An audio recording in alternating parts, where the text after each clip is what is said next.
नमस्कार दोस्तों, आपके साथ मैं विकास कुमावत। और आज हम पढ़ने वाले हैं साइंस के मोस्ट इम्पोर्टेंट क्वेश्चन का पार्ट 11। ठीक है, तो इसके पहले हम 10 पार्ट पढ़ चुके हैं। आप सभी ने वो वीडियो देखे होंगे और वो सारे क्वेश्चन भी मन लगाकर सोल्व किए होंगे। तो इसी प्रकार आज हम पढ़ने वाले हैं पार्ट 11 को, और इसमें भी कई सारे मोस्ट इम्पोर्टेंट क्वेश्चन हम कवर करेंगे। तो आप सभी से मेरा निवेदन है कि वीडियो को अंत तक देखें ताकि आपके कुछ इंपॉर्टेंट क्वेश्चन छूट ना जाए। आपको सारे क्वेश्चन कवर करना है। ठीक है, तो हम बढ़ते हैं हमारे आज के पहले क्वेश्चन की ओर। हमारा आज का पहला क्वेश्चन है, मानव गुर्दा में पथरी के बनने के लिए निम्न में से कौन जिम्मेदार है। यानी कि हमारी जो किडनी होती है उसमें जो पथरी जमा होती है, इनमें से वह किसके कारण जमा होती है। तो अब बात करते हैं कि पथरी हमारे किडनी में जमा कैसे होती है। तो जब किडनी हमारे रक्त को छानती है तब किडनी के द्वारा हमारे रक्त से कई ऐसे खनिज पदार्थ और लवण एसिड अलग किए जाते हैं, और वही खनिज पदार्थ और लवण एसिड जब ठोस रूप ले लेते हैं तो उसे हमारे द्वारा कहा जाता है किडनी स्टोन या गुर्दे की पथरी। और फिर वह पथरी जब बड़ा आकार ले लेती है तो वह हमारी किडनी में दर्द पैदा करती है, जिससे व्यक्ति को बहुत ज्यादा दर्द होता है और धीरे धीरे उस किडनी स्टोन का आकार बढ़ता जाता है। तो इसीलिए जिस किसी को भी किडनी स्टोन होता है, डॉक्टर उसे ज्यादा से ज्यादा पानी पीने को कहता है, क्योंकि पानी पीने से किडनी स्टोन में कमी आती है, वह धीरे धीरे लिक्विड फॉर्म में आने लगती है। तो जो किडनी स्टोन होती है वह होती है कैल्शियम ऑक्जिलेट। आप सभी को याद रखना है कैल्शियम ऑक्जिलेट। ठीक है दोस्तों, तो हमारा आंसर है option B, calcium oxalate, CaO। ठीक है दोस्तों, तो हमारा आंसर हो गया ऑप्शन बी। तो आप सभी को ध्यान रखना है कि किडनी स्टोन किसे कहा जाता है। इसके कारण व्यक्ति को बहुत ज्यादा तकलीफ होती है और उसे तुरंत हॉस्पिटल ले जाना पड़ता है, क्योंकि बहुत ज्यादा दर्द होता है पथरी के कारण। और पथरी वाले को ज्यादा से ज्यादा पानी पीने के लिए भी कहा जाता है। फिर हमारा आज का नेक्स्ट क्वेश्चन है, निम्न में से कौन सा एक थर्मोसेटिंग प्लास्टिक है। इनमें से कौन सा एक थर्मोसेटिंग प्लास्टिक है। तो अब बात करें सबसे पहले तो प्लास्टिक की। तो जो प्लास्टिक होता है वो दो प्रकार का होता है, एक होता है थर्मोप्लास्टिक और एक होता है थर्मोसेटिंग। अब बात करते हैं कि थर्मोसेटिंग प्लास्टिक और थर्मोप्लास्टिक में क्या अंतर होता है। तो जो थर्मोप्लास्टिक होती है, थर्मोप्लास्टिक की बात हो रही है, तो जो थर्मोप्लास्टिक होती है उसे अगर एक बार हम गर्म कर दें तो उसे अलग अलग रूपों में बदला जा सकता है। परंतु जो थर्मोसेटिंग प्लास्टिक होती है, जो हमारे क्वेश्चन में पूछा गया है, उन्हें एक बार गर्म करने पर सेट किया जा सकता है। अगर दूसरी बार हम उसे गर्म करेंगे तो उसे दूसरे रूप में नहीं बदला जा सकता। यानी कि थर्मोप्लास्टिक को गर्म करके बार बार अलग रूप दिया जा सकता है, परंतु थर्मोसेटिंग प्लास्टिक के साथ ऐसा नहीं किया जा सकता। तो बात हो रही है थर्मोसेटिंग प्लास्टिक की, तो वह होता है बेकेलाइट। ठीक है दोस्तों, आपने देखा होगा आपके घर में प्रेशर कुकर वगैरह का जो हैंडल होता है वह बेकेलाइट का बना होता है। और बेकेलाइट एक थर्मोसेटिंग प्लास्टिक है, यानी बेकेलाइट को फिर से गर्म करने पर एक और नया रूप नहीं दिया जा सकता।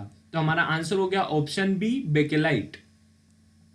और जो बेकेलाइट होता है वह उष्मा का कुचालक होता है। इसी कारण हमें जो बर्तन होते हैं उनको पकड़ने पर हमारे हाथ नहीं जलते, क्योंकि उनके हैंडल बने होते हैं बेकेलाइट की। हमारा नेक्स्ट क्वेश्चन है, किस तापमान पर पानी का घनत्व अधिकतम होता है।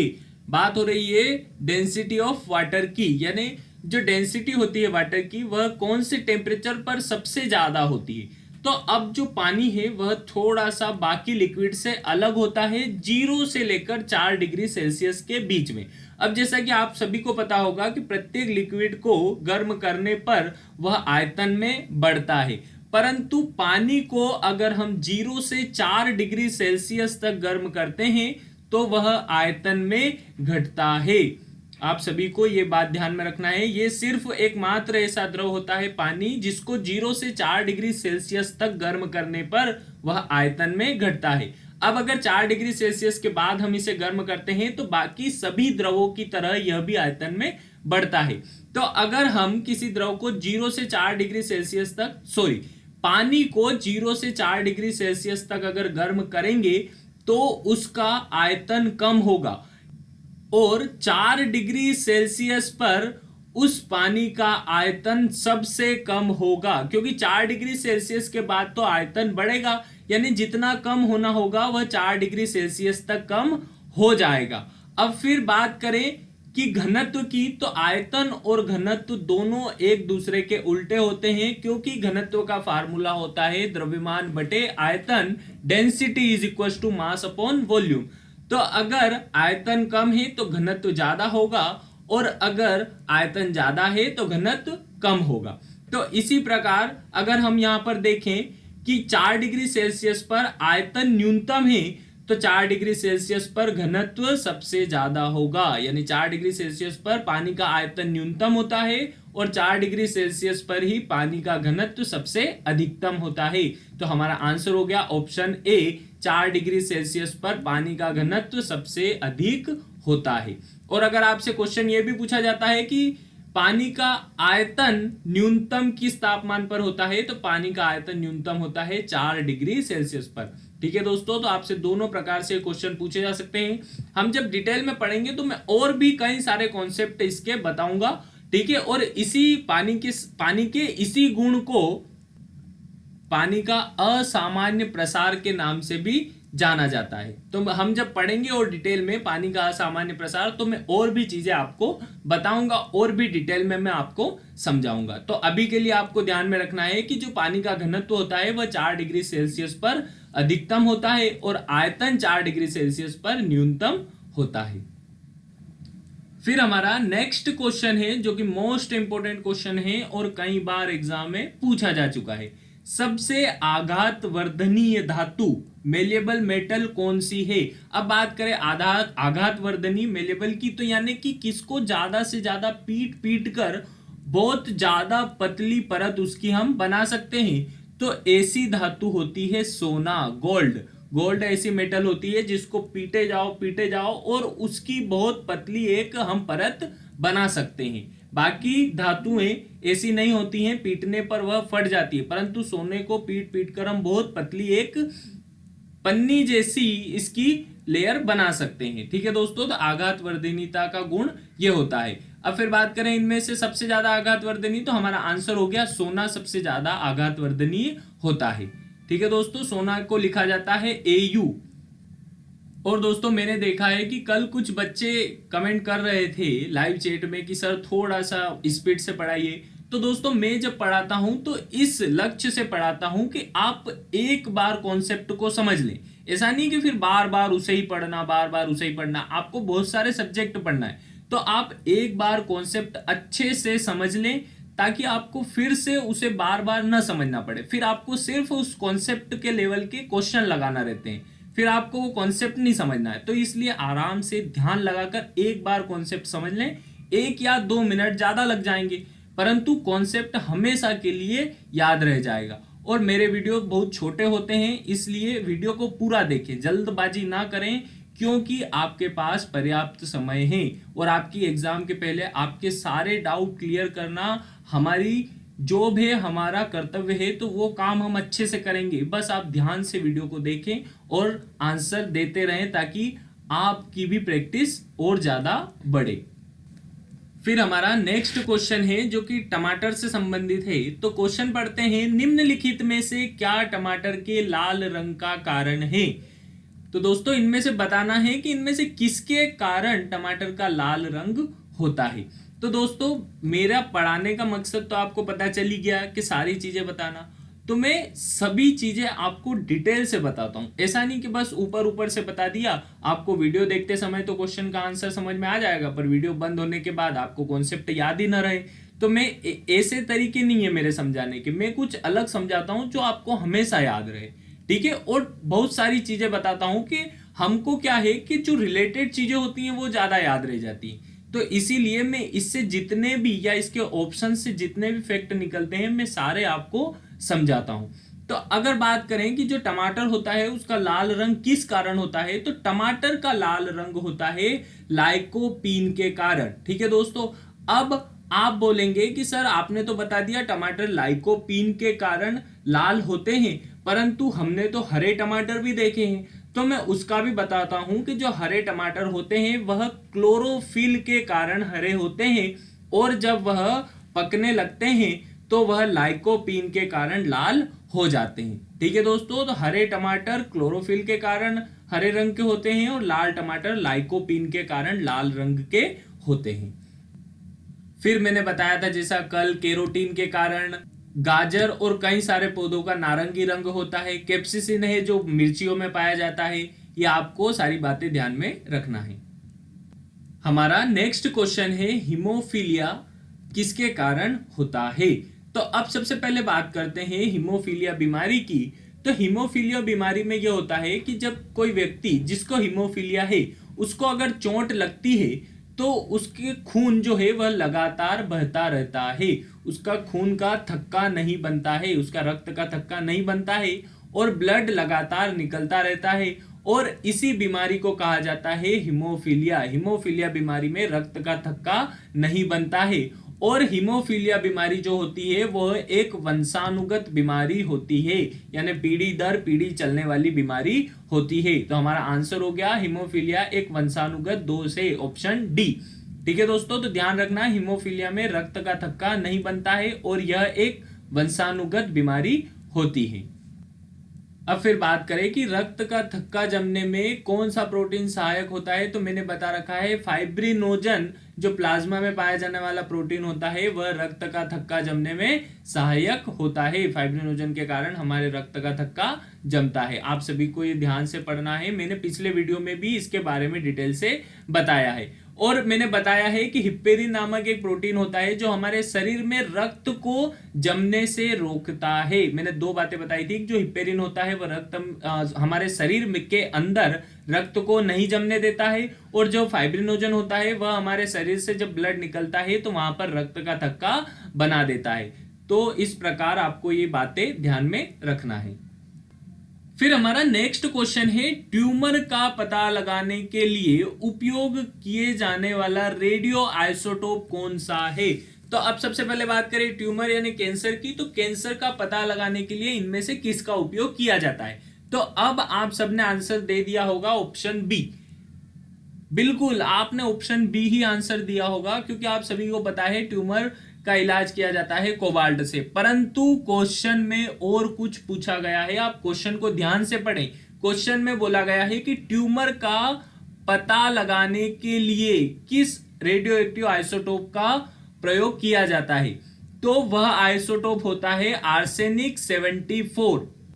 तो ट्यूमर का पता लगाया जाता है आर्सेनिक 74 से, और ट्यूमर का इलाज किया जाता है कोबाल्ट 60 से। आप सभी को ये दोनों डिफरेंस पता होना चाहिए कि जो आर्सेनिक 74 है उससे ट्यूमर का पता लगाया जाता है, और कोबाल्ट 60 से ट्यूमर का इलाज किया जाता है। अब फिर बात करें आर्सेनिक की। तो आर्सेनिक का परमाणु क्रमांक होता है 33 और इसका परमाणु भार होता है 74, इसीलिए इसे आर्सेनिक 74 या 74 के नाम से जाना जाता है। ठीक है दोस्तों, तो आप सभी को ये ध्यान में रखना है कि ट्यूमर का पता आर्सेनिक से और ट्यूमर का इलाज कोबाल्ट से किया जाता है। फिर नेक्स्ट क्वेश्चन की ओर बढ़ने से पहले मैं आपको एक बात क्लियर कर देता हूं कि मैंने आज देखा कि बहुत सारे बच्चे बोल रहे थे कि सर आप न्यूमेरिकल टाइप क्वेश्चन भी लिया करें ताकि हमें एग्जाम में प्रॉब्लम ना आए। न्यूमेरिकल में बहुत ज़्यादा प्रॉब्लम आती है, बच्चा ऐसे बोल रहे थे। तो मैं आपको बता देता हूं कि स्टूडेंट हम क्या करेंगे कि जो न्यूमेरिकल है उसकी अलग से क्लास ले लेंगे, या जो हल्के फुल्के न्यूमेरिकल होते हैं मैं इसी में आपको करवा दूंगा। परंतु जो एग्जैक्ट न्यूमेरिकल या ज़्यादा से ज़्यादा एग्जाम में पूछे जाते हैं उनकी हम अलग से क्लास ले लेंगे, क्योंकि न्यूमेरिकल क्या है कि हम एक फॉर्मूले पे बेस्ड 4-5 न्यूमेरिकल कर लेंगे जिससे आपकी प्रैक्टिस हो जाएगी। और आप भी उसके बाद अगर और न्यूमेरिकल करना चाहो तो मैं आपको उसके लिए पीडीएफ भी प्रोवाइड करवा दूंगा। तो हम न्यूमेरिकल के लिए एक अलग से क्लास ले लेंगे। ठीक है दोस्तों, और भी आपको जो पढ़ना हो तो कमेंट सेक्शन में मुझे बताएं ताकि मुझे पता चले कि आपको और क्या पढ़ना है। अब मैं ऐसा ज्ञानी तो हूं नहीं कि आपके अंदर का ज्ञान का पता लगा सकूं कि आपको क्या आता है क्या नहीं आता है। तो कमेंट सेक्शन में लिखें और आप जो भी बोलेंगे हमारे द्वारा वह पढ़ाया जाएगा। ठीक है दोस्तों, तो हमारा नेक्स्ट क्वेश्चन है निम्नलिखित में से आइसोन्यूट्रॉनिक ग्रुप कौन सा है। अब बात करें कि सर हमें तो पता ही नहीं आइसोन्यूट्रॉनिक यानी क्या होता है। तो आइसोन्यूट्रॉनिक यानी होता है कि उनमें न्यूट्रॉन समान होते हैं। तो अब फिर बच्चे बोलेंगे सर हमें न्यूट्रॉन निकालता तो आता ही नहीं है, तो मैं बताऊंगा कि न्यूट्रॉन कैसे निकालते हैं। न्यूट्रॉन निकालना बहुत इजी है।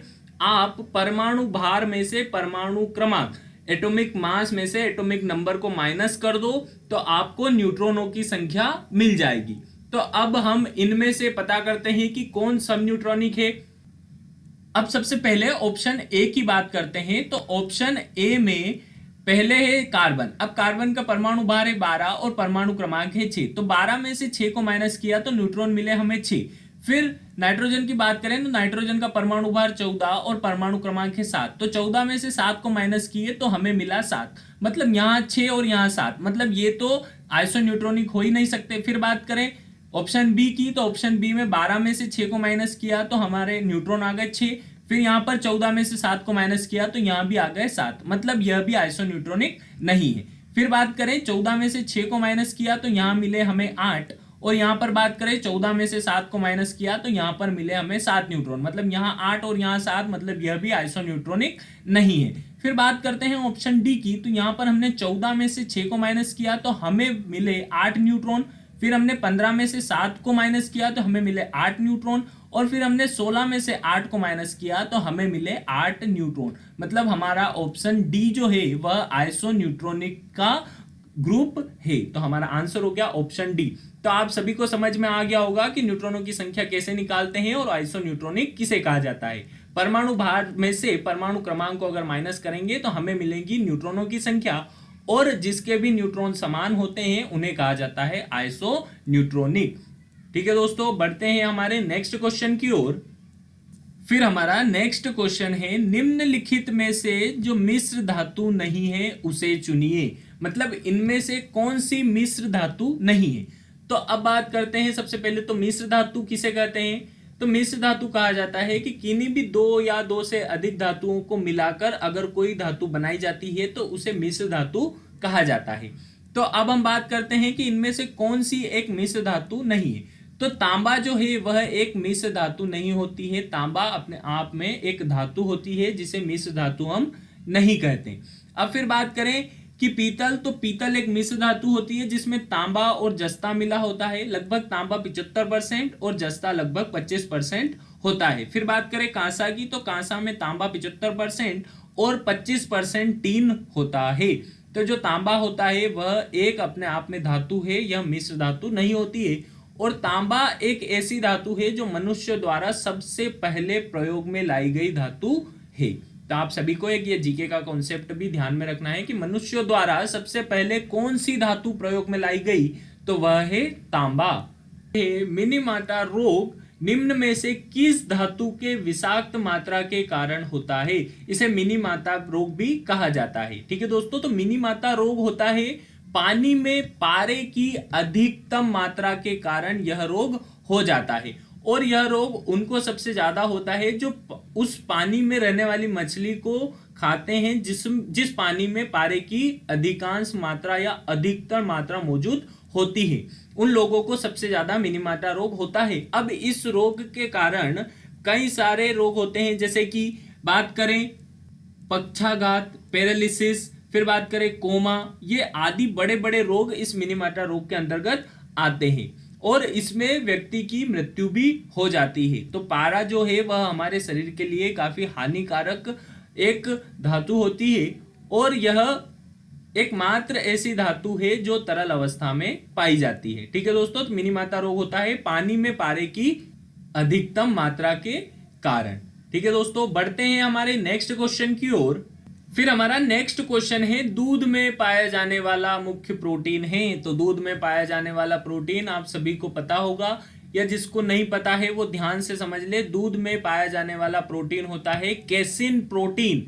दूध में पाया जाने वाला प्रोटीन होता है केसिन प्रोटीन। अब फिर बात करें ऑप्शन ए और ऑप्शन बी की, तो मैंने कल आपको बताया था कि 3 प्रकार के प्रोटीन हमारे प्लाज्मा वाले भाग में मौजूद होते हैं, यानी हमारे रक्त का जो प्लाज्मा वाला भाग होता है उसमें 3 प्रोटीन होते हैं, एल्ब्यूमिन, ग्लोब्यूलिन और फाइब्रिनोजन। तो एल्ब्यूमिन, ग्लोब्यूलिन और फाइब्रिनोजन तीनों हमारे प्लाज्मा वाले भाग में उपस्थित होते हैं। और प्लाज्मा का 90% भाग जो होता है वह जल होता है और 10% भाग में प्रोटीन और खनिज लवण मौजूद होते हैं। ठीक है दोस्तों, बढ़ते हैं नेक्स्ट क्वेश्चन की ओर। तो हमारा नेक्स्ट क्वेश्चन जो कि मोस्ट इंपोर्टेंट क्वेश्चन है, यह क्वेश्चन ज्योग्राफी, जीके, साइंस किसी भी सब्जेक्ट में ऐड हो सकता है। ठीक है दोस्तों, तो ध्यान से समझ लें यहां पर, तो आपको बाकी सब्जेक्ट में भी यह क्वेश्चन कवर हो जाएगा। तो बात करें इस क्वेश्चन की, तो क्वेश्चन है अंतरिक्ष में भेजा गया भारत का पहला कृत्रिम उपग्रह कौन सा था। तो अब बात करें कि सबसे पहला उपग्रह, तो जहां मैंने बता रखा है जहां पहला आखिरी ऐसे वर्ड आते हैं तो वो क्वेश्चन इंपोर्टेंट हो जाते हैं। तो बात करें कि हमारे भारत का सबसे पहला उपग्रह, तो वह है आर्यभट्ट। इसका नाम हमारे भारतीय खगोल शास्त्री आर्यभट्ट के नाम पर रखा गया था। अब फिर बात करें आर्यभट्ट की, तो आर्यभट्ट को सोवियत संघ, जिसे वर्तमान में रशिया के नाम से जाना जाता है, हम रूस कहते हैं, उसकी सहायता से भेजा गया था। हमारे द्वारा इसे बनाया गया था और रशिया के एक प्रक्षेपित यान से इसे प्रक्षेपित किया गया था। ठीक है दोस्तों, तो आर्यभट्ट हमारा पहला उपग्रह है।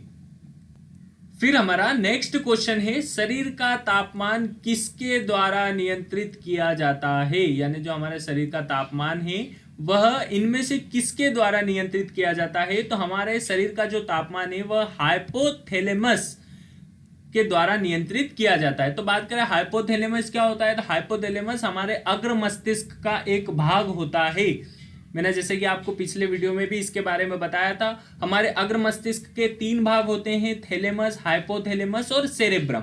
तो जो हाइपोथैलेमस वाला भाग होता है इसके द्वारा ही हमारे शरीर का ताप नियंत्रित किया जाता है।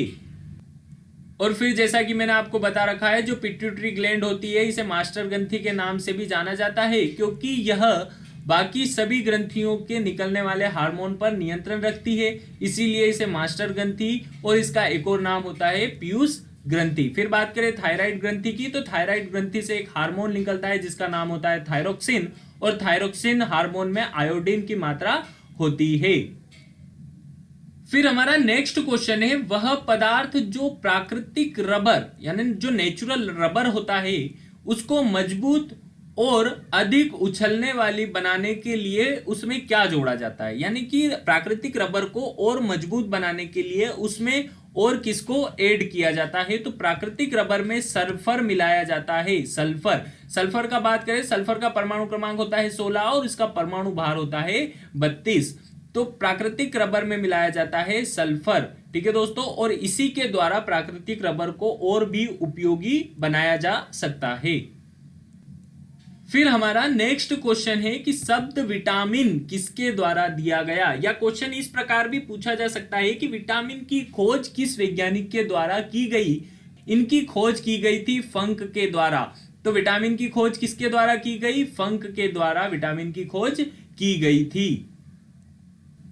फिर हमारा नेक्स्ट क्वेश्चन है, निम्नलिखित में से कौन सा एक तरल थर्मामीटर में प्रयोग किया जाता है। तो अब बात करते हैं थर्मामीटर की, तो थर्मामीटर के द्वारा तापमान मापा जाता है, और थर्मामीटर जो होता है यानी जो तरल थर्मामीटर होता है उसमें पारा मरकरी का उपयोग किया जाता है। अब बात करें पारा थर्मामीटर की, तो पारा थर्मामीटर के द्वारा -39 डिग्री सेल्सियस से 350 डिग्री सेल्सियस का तापमान हम ज्ञात कर सकते हैं, और इससे भी अधिक तापमान अगर हमें ज्ञात करना है तो फिर हम एक तरल थर्मामीटर का उपयोग करते हैं जिसमें हम पारे की जगह एल्कोहल का उपयोग करते हैं। ठीक है दोस्तों, तो पारा -39 से 350 डिग्री सेल्सियस का तापमान बता सकता है, और इससे अधिक तापमान ज्ञात करने के लिए हम एल्कोहल तापमापी का उपयोग करते हैं। फिर हमारा नेक्स्ट क्वेश्चन है, तो जैसा कि दोस्तों आपने आज बोला था कि सर न्यूमेरिकल भी करवाया करें, तो ये केमिस्ट्री का एक न्यूमेरिकल ही, केमिस्ट्री में ऐसे ही न्यूमेरिकल आपसे एग्जाम में पूछे जाते हैं। ठीक है दोस्तों, तो आज मुझे बड़ा अच्छा लगा जब आपने कमेंट सेक्शन में बताया कि सर आप न्यूमेरिकल भी करवाएं।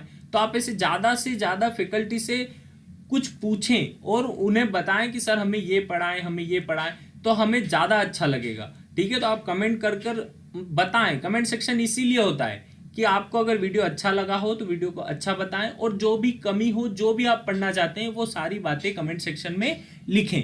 ठीक है दोस्तों, तो इस प्रकार जैसा कि किसी ने लिखा था, मैं यहाँ नाम तो नहीं ले सकता, परंतु ऐसे आप हर सभी लोगों के मन में कुछ ना कुछ होता है कि मुझे ये पढ़ना है, तो आप सभी लिखें ताकि हम उन्हें अच्छे से आपको क्लियर कर सकें। ठीक है दोस्तों, तो हमारा क्वेश्चन है भारी जल का आणविक भार मोलिकुलर वेट है। भारी जल, दोस्तों भारी जल के बारे में मैं आपको डिटेल से बता चुका हूं। हेवी वाटर का फार्मूला होता है D2O।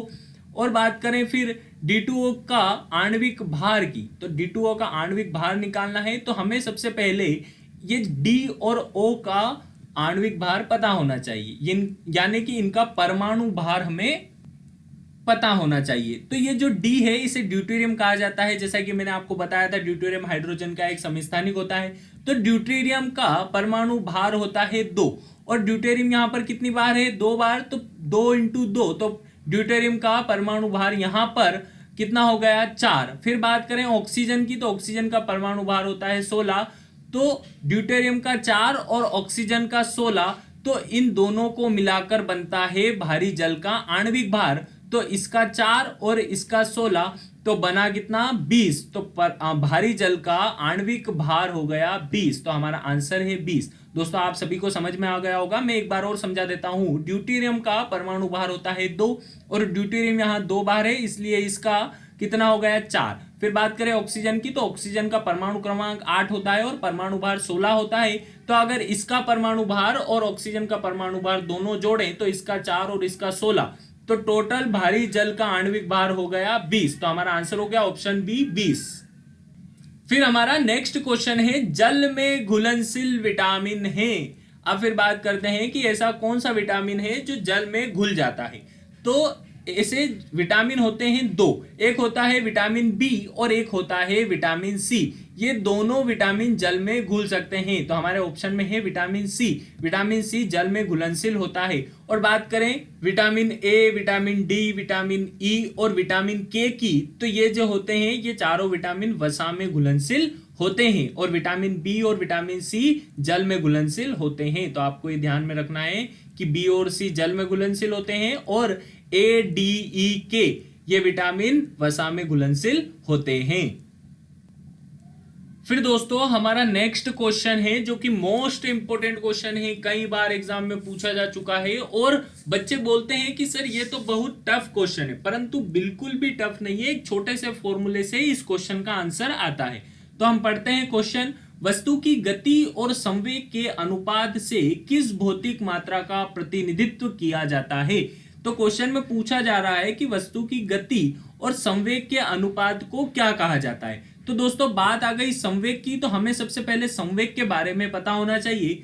तो संवेग होता है द्रव्यमान गुणित वेग, यानी वस्तु के द्रव्यमान और वस्तु के वेग का गुणनफल संवेग कहलाता है। Momentum is equal to mass into velocity. तो अगर बात करें संवेग की, तो संवेग को डिनोट किया जाता है P से, तो P बराबर होता है mv, यानी मास इनटू वेलोसिटी। तो अब उसके द्वारा पूछा गया है कि गति और संवेग का अनुपात, यानी कि अगर हम संवेग, तो इस v को कहां ले आए, इस संवेग के अनुपात में नीचे, यानी कि इसके भाग में ले आएंगे, तो P/v बराबर क्या हो जाएगा, m।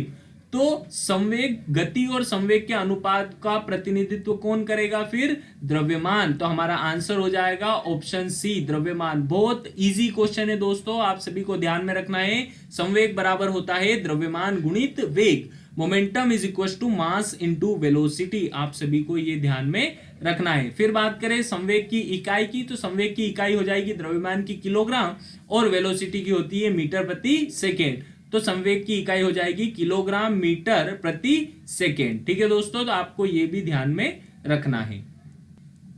फिर हमारा नेक्स्ट क्वेश्चन है, ऊर्जा संरक्षण का अर्थ है। एनर्जी कंजर्वेशन का मतलब क्या होता है। तो एनर्जी कंजर्वेशन का एक लॉ होता है, law of conservation of energy, जिसे हम कहते हैं ऊर्जा संरक्षण का नियम। तो ऊर्जा संरक्षण का नियम कहता है कि ऊर्जा को न ही उत्पादित किया जा सकता है और न ही इसे नष्ट किया जा सकता है। ऊर्जा संरक्षण का नियम यह कहता है, ठीक है। इसे इंग्लिश में कहा जाता है law of conservation of energy. इसके अनुसार एनर्जी नाइदर बी क्रिएटेड और नॉर बी डिस्ट्रॉय, यानी कि ऊर्जा को न ही हम बना सकते हैं और न ही नष्ट कर सकते हैं। तो ऑप्शन को पढ़ते हैं। ऑप्शन ए है ऊर्जा को नष्ट किया जा सकता है, तो बिल्कुल गलत, ऊर्जा को हम नष्ट नहीं कर सकते। फिर बात करें ऊर्जा को न तो बनाया जा सकता है और न ही नष्ट किया जा सकता है, तो हमारा आंसर हो गया बी। ऊर्जा को न ही हम बना सकते हैं और न ही हम इसे नष्ट कर सकते हैं।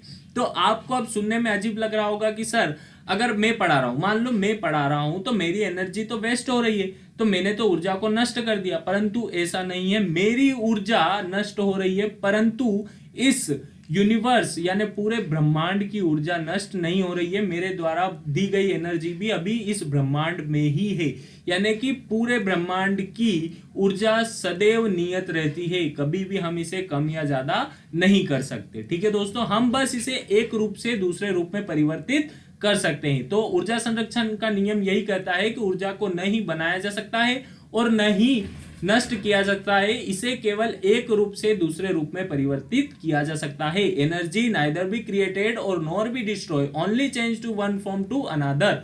ठीक है दोस्तों, तो आप सभी को ऊर्जा संरक्षण का नियम अच्छे से समझ में आया होगा। ठीक है दोस्तों, तो दोस्तों आप फटाफट ये वीडियो अपने दोस्तों के साथ शेयर करो और उनको भी बोलो कि बहुत अच्छे अच्छे क्वेश्चन हैं, इस वीडियो को एक बार जरूर देखें। और दोस्तों जो कॉन्सेप्ट आपको समझ में आ गए हो या जो थोड़े से कम आए हो, तो उसके लिए वीडियो को थोड़ा सा रिवाइज करके देख लें, ताकि आज ही ये सारे कॉन्सेप्ट क्लियर हो जाएं, कल उठा के इनको न देखना पड़े। और जब एग्जाम आएगी तो एग्जाम तक की चिंता आप न करें, हम फिर से इन सभी चीजों का आपको रिवीजन करवा देंगे। बस आप जो डेली रूटीन में है उसे पढ़िए, बाकी का हम हमारे हिसाब से आपको पढ़ा देंगे। और अगर हमारे हिसाब से पढ़ाएंगे तो आप ऐसा मत सोचना कि सर फैकल्टी कुछ भी पढ़ा दे, बिल्कुल ऐसा नहीं है। जो एग्जाम ओरिएंटेड है हम उसी को पढ़ाएंगे, ऐसा नहीं है कि आपको फालतू की चीजों में उलझा के रखेंगे। ठीक है, आपको क्वेश्चन देखने के बाद पता चल ही गया होगा कि किस लेवल के एग्जाम में आते हैं और हम किस लेवल का आपको पढ़ा रहे हैं। ठीक है दोस्तों, तो हमारे द्वारा पूरी मेहनत की जा रही है, आप भी मेहनत करें। ठीक है, और कमेंट सेक्शन में ज्यादा से ज्यादा जुड़ें, आंसर दें, लाइव चैट में आंसर दें, ताकि आपकी प्रैक्टिस हो, और दोस्तों को ज्यादा से ज्यादा शेयर करें। मिलते हैं दोस्तों नेक्स्ट वीडियो में। आई होप आप सभी को वीडियो पसंद आया होगा। वीडियो पसंद आया हो तो लाइक कर दें फटाफट और अपने दोस्तों के साथ भी शेयर कर दें। मिलते हैं दोस्तों नेक्स्ट वीडियो में। जय हिंद, जय भारत।